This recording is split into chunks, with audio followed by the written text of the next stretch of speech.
जिनका सिंक्रोनाइजेशन करना होता है उसके मास्टर के अकॉर्डिंग। तो जो भी कंप्यूटेशन ओवरऑल कौन करता है, वहाँ पर मास्टर डेटाबेस करता है, ठीक है।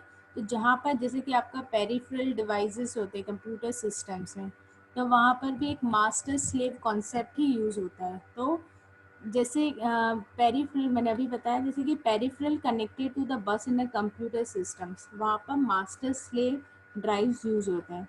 तो इस मास्टर स्लेव पैटर्न में हमेशा क्या होता है, एक कंपोनेंट मास्टर की तरह काम करता है और दूसरा जितने और रिमेनिंग कंपोनेंट्स होते हैं वो स्लेव की तरह काम करते हैं, ठीक है।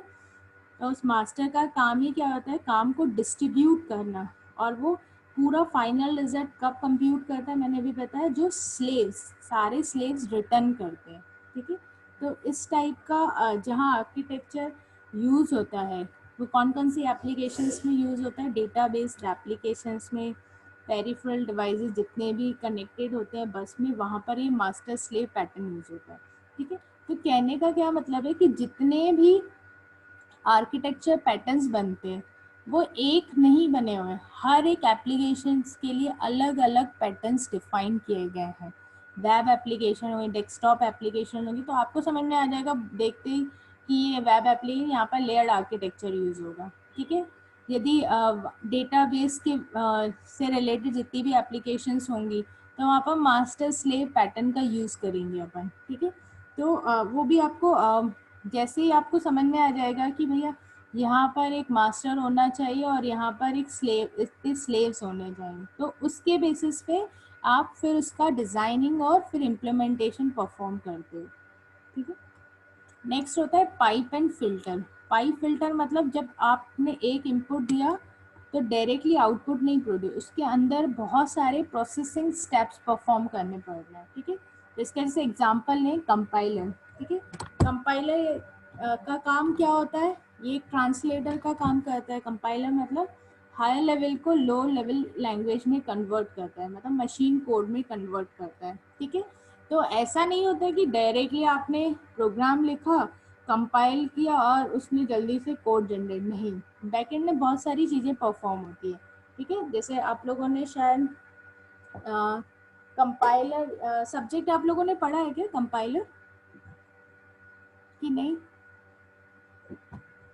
कंपाइलर सब्जेक्ट लास्ट सेम में पढ़ा था कि नहीं? Hello, yes ma'am. पढ़ा था ना? हेलो हेलो, हम पढ़ा था। हाँ, तो उसमें कौन कौन से फेजेस होते हैं, कोई मुझे बताएगा? लेक्सिकल एनालिसिस होता है, lexical, syntax, semantic, intermediate, code generation, ठीक है। तो देखो कहने का क्या मतलब है कि कंपाइलर ने सीधा हाई लेवल लैंग्वेज को डायरेक्टली कन्वर्ट नहीं किया मशीन लेवल कोड में, ठीक है। उसके लिए उसने बहुत सारी प्रोसेसिंग स्टेप्स अंदर परफॉर्म करी, मतलब कि यहाँ पर ये जो फिल्टर्स है वो क्या कर रहे हैं, प्रोसेसिंग कर रहे हैं। जैसे जो इनपुट सपोज यहाँ पर हाई लेवल पाइप ये क्या कर रहा है, डेटा को प्रोसेस कर रहा है, जिसको अपन इसको प्रोसेसिंग, जैसे हायर लेवल लैंग्वेज यहाँ पर गई, जो भी आपने सोर्स कोड लिखा तो ये पहले पाइप से गई, ठीक है। फिर जैसे ही आपने कंपाइल किया था तो यहाँ से ये पूरा सोर्स कोड एक फिल्टर के पास गया। फिल्टर यहाँ पर सबसे पहले कौन सा आता है, जैसे कंपाइलर आपने पढ़ा है तो आपको पता होगा लेक्सिकल एनालिसिस, तो ये पूरे कोड को स्कैनिंग करता है, ठीक है।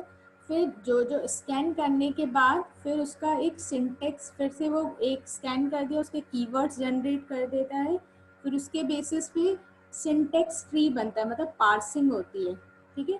पार्सिंग होने के बाद फिर यदि आपका देखो एरर होता है तो आपका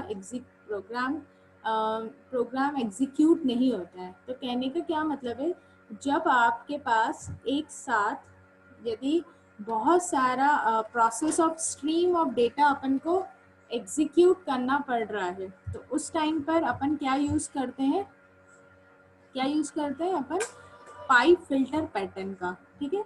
मतलब कि एक चीज को परफॉर्म करने के लिए अपन को बहुत सारी स्ट्रीम ऑफ डेटा मतलब कॉन्करेंसली बहुत सारी चीजें एग्जीक्यूट करनी पड़ रही हैं, तो वहां पर अपन क्या यूज करते हैं, पाइप फिल्टर पैटर्न को। ठीक है, तो आप इसको कंपाइलर से ही समझ लो कि यहाँ से सोर्स कोड गया, फिर सबसे पहले कंपाइल जैसे ही करते हैं तो यहाँ पर एक लेक्सिकल एनालिसिस होता है। लेक्सिकल एनालिसिस का काम क्या रहता है, पूरे प्रोग्राम को स्कैन करना। ठीक है, फिर उसके बेसिस पर एक सिंटेक्स ट्री बनाता है, मतलब पार्सिंग करने के लिए। वो काय के लिए करते हैं कि क्या ये प्रोग्राम सही है कि नहीं। ठीक है, तो यदि सही होता है मतलब, क्योंकि टीओसी में भी पढ़ा है कि जो भी अपन प्रोग्राम बनाते हैं वो एक स्ट्रिंग होती है, स्ट्रिंग भेजी जाती है और फिर चेक की जाती है एक्सेप्ट हो रही कि नहीं। जिस मशीन ने उसे एक्सेप्ट कर लिया तो मतलब स्ट्रिंग एक्सेप्ट हो गई, जिसने नहीं किया वो मतलब नहीं हुई स्ट्रिंग।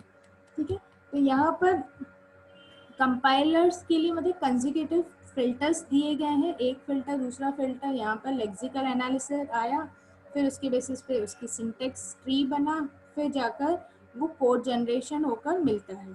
ठीक है, तो जहाँ पर इस टाइप का आपका आर्किटेक्चर है तो उसके लिए कौन सा पैटर्न यूज करेंगे, पाइप एंड फिल्टर पैटर्न्स। ठीक है, तो यहाँ पर pattern can be use to structure the system which produce the and process the stream of the data. Each processing step is enclosed within the filter components and data to be processed is passed through the pipes, and these pipes can be used for buffering and the synchronization purpose. ठीक है, मतलब यहाँ तक जब तक scanning नहीं होगी तब तक अपन इस पर काम नहीं करेंगे। तो एक काम करने के लिए आपको मल्टीपल प्रोसेसिंग स्टेप्स परफॉर्म करनी पड़ रही, तो वहाँ पर अपन पाइप फिल्टर पैटर्न। तो यूजुअली जितने भी बायो इन्फॉर्मेटिक्स में वर्क फ्लो होता है तो वहाँ पर कौन सा आर्किटेक्चर पैटर्न यूज करते हैं, पाइप। और जो कंपाइलर्स बनते हैं ये सारे पर अपन कौन सा पैटर्न यूज करते हैं, पाइप एंड फिल्टर पैटर्न्स। ठीक है, दूसरा पैटर्न यूज कौन सा होता है आपका, ब्रोकर पैटर्न। ब्रोकर पैटर्न मतलब कि देखो मैंने यही बताया कि ये पैटर्न क्यों यूज कर रहे हैं, क्योंकि अपन को आर्किटेक्चर बनाना है। तो इस पैटर्न में अब आर्किटेक्चर तो बोल दिया तो भाई कैसे बनेगा, तो ये डिफाइन किए गए हैं डिफरेंट डिफरेंट पैटर्न्स हर एक आर्किटेक्चर एप्लीकेशन के लिए। हर एक एप्लीकेशन के लिए जो अपन आर्किटेक्चर बनाते हैं तो एक फिक्स नहीं है। जैसे आपको पता है कि घर, जैसे आप टेम्पल का जो बिल्डिंग स्ट्रक्चर होता है वो अलग रहता है, घर का बिल्डिंग स्ट्रक्चर अलग रहता है, स्कूल का अलग रहता है, इंडिपेंडेंट जो बंगलोज फ्लैट्स होते हैं उनका सेम सबका एक पैटर्न नहीं होता है।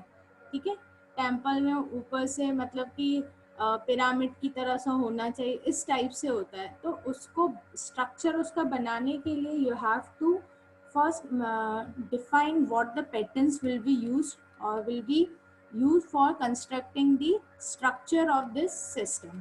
ठीक है, तो अब ब्रोकर पैटर्न में क्या होता है, एक क्लाइंट कंपोनेंट होता है और बहुत सारे, अब ये एक स्ट्रक्चर बना है। अब जरूरी नहीं है क्लाइंट कंपोनेंट इधर लिखा है तो सिर्फ एक ही क्लाइंट होगा, मतलब समझो कि इधर बहुत सारे क्लाइंट, मतलब एक जनरलाइज फॉर्म में अपन बता रहे हैं कि एक यहाँ पर क्लाइंट्स जितने भी होंगे, ठीक है, और यहाँ पर कुछ सर्वर्स होंगे और बीच में कोऑर्डिनेशन परफॉर्म करने के लिए एक ब्रोकर होगा। अब बात आती है कि इसमें होता क्या है, इसमें जितने भी सर्वर्स होते हैं ना अपनी सर्विस और कैपेबिलिटीज कहाँ पर पब्लिश करते हैं, इस ब्रोकर प्लेटफॉर्म पर।